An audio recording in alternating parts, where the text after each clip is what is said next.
Bukit Tinggi, sebuah kota yang tenang di pelukan pegunungan Bukit Barisan. Di balik hawa sejuknya tersimpan sebuah cerita dari masa 2 abad silam. Sebuah kisah tentang perebutan kekuasaan, keyakinan, dan perlawanan rakyat. Di atas Bukit Jirek ini berdirilah Fort de Kock. Namun jangan bayangkan sebuah kastil besar dengan tembok tinggi yang utuh. Fort de Kock adalah tentang sisa-sisa sejarah yang terkubur dalam tanah Minangkabau. Sebuah saksi bisu betapa sengitnya perang Padri yang pernah membakar tanah ini.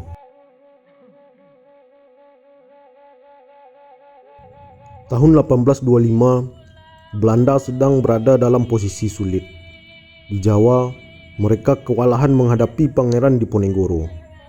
Sementara di Sumatera Barat, konflik internal antara kaum Padri dan kaum adat memberi celah bagi Belanda untuk masuk. Kapten Boer, atas perintah pimpinan militer Belanda, membangun sebuah pertahanan di Bukit Jirek. Nama Fort de Kock diambil dari nama Baron Hendrik Marcus de Kock, seorang letnan gubernur jenderal Hindia Belanda. Awalnya benteng ini hanyalah pertahanan sederhana dari kayu dan tanah dengan meriam kecil. Fungsinya satu, menjadi mata Belanda untuk memantau pergerakan pasukan Tuanku Narincih dan para pejuang Padri di wilayah Agam. Benteng ini bukan sekedar bangunan, ia adalah simbol tekanan. Dari sini Belanda menjalankan strategi benteng stelsel, sebuah taktik mempersempit ruang gerak lawan dengan membangun titik-titik pertahanan yang saling terhubung. Bayangkan malam-malam di Bukit Jirek tahun 1830-an, suara letusan meriam bersahutan dengan pekik takbir para pejuang yang bergerak dari lembah-lembah tersembunyi. Perang Padri bukan hanya soal perebutan wilayah, tapi juga benturan ideologi yang sangat melelahkan bagi kedua belah pihak. Hingga akhirnya benteng ini menjadi titik tolak bagi Belanda untuk bergerak menuju jantung pertahanan terakhir kaum Padri di Bonjol. Waktu berlalu, kolonialisme tumbang dan Indonesia merdeka. Fort de Kock tak lagi menyimpan aroma mesiu. Pada tahun 1930-an, atas prakarsa pejabat Belanda saat itu, kawasan ini mulai ditata menjadi taman rekreasi. Kini, Fort de Kock telah bersalin rupa. Ia menjadi bagian dari Taman Margasatwa dan Budaya Kinantan. Pengunjung tak lagi datang dengan senjata, melainkan dengan kamera dan tawa. Menariknya, benteng ini dihubungkan dengan kebun binatang Bukit Tinggi melalui jembatan Limpapeh yang ikonik. Sebuah jembatan gantung yang seolah menghubungkan masa lalu dengan masa kini. Meskipun bangunan aslinya banyak yang sudah tidak utuh, 4 meriam perunggu di sudut-sudut benteng tetap setia berjaga mengingatkan kita bahwa tempat ini pernah menjadi lokasi yang menentukan nasib bangsa. Melangkah lebih dalam ke area benteng, Anda akan menyadari bahwa Fort de Kock bukan sekedar situs beton yang kaku. Tempat ini adalah sebuah paru-paru hijau yang rimbun. Bukit Jirek seolah membagari dirinya sendiri dari hiruk-pikuk pusat kota Bukit Tinggi dengan barisan pohon-pohon besar yang telah berdiri di sana selama puluhan tahun.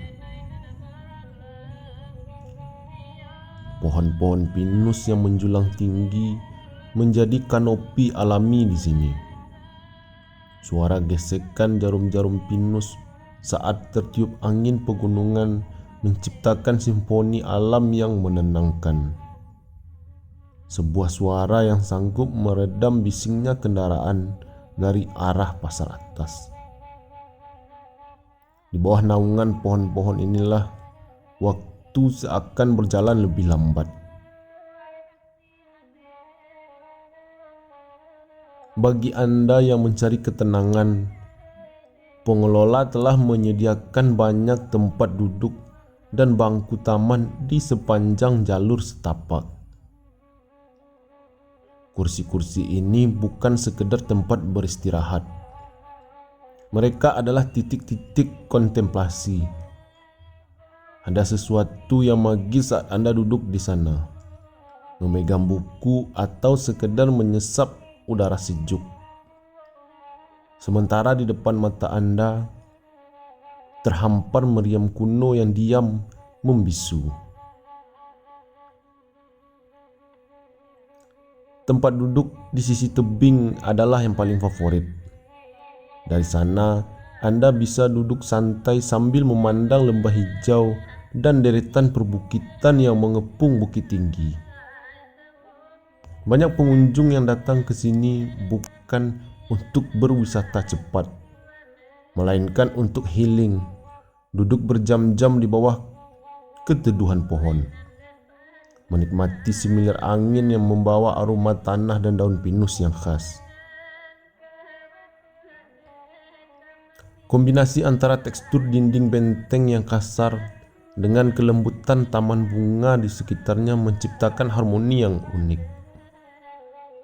Area ini dirancang agar pengunjung bisa berinteraksi dengan sejarah tanpa merasa terintimidasi. Anak-anak bisa berlarian di rumput yang rapi, sementara orang tua bisa duduk mengawasi dari bangku-bangku kayu yang terlindung bayangan pohon raksasa. Inilah alasan mengapa Fort de Kock tetap dicintai. Bukan hanya karena ia menyimpan catatan perang, tapi karena ia menawarkan pelukan alam yang tulus. Di sini, Anda bisa menutup mata sejenak, menghirup oksigen murni, dan membiarkan keteduhan Bukit Jireh memulihkan energi Anda sebelum kembali ke rutinitas dunia luar. Mengunjungi Fort de Kock bukan sekedar melihat tumpukan semen dan besi tua. Ini adalah perjalanan untuk menghargai perdamaian yang kita nikmati hari ini. Di atas Bukit Jireh ini, kita belajar bahwa sejarah adalah guru yang paling jujur. Setiap sudut temboknya bercerita tentang pengorbanan, strategi, dan perubahan zaman. Fort de Kock akan tetap berdiri bukan lagi sebagai alat penindas, melainkan sebagai monumen pembelajaran bagi generasi masa depan. Saya, Mentoni, sampai jumpa di penjelajahan sejarah berikutnya. Jangan lupakan masa lalu, karena darinya kita membangun masa depan.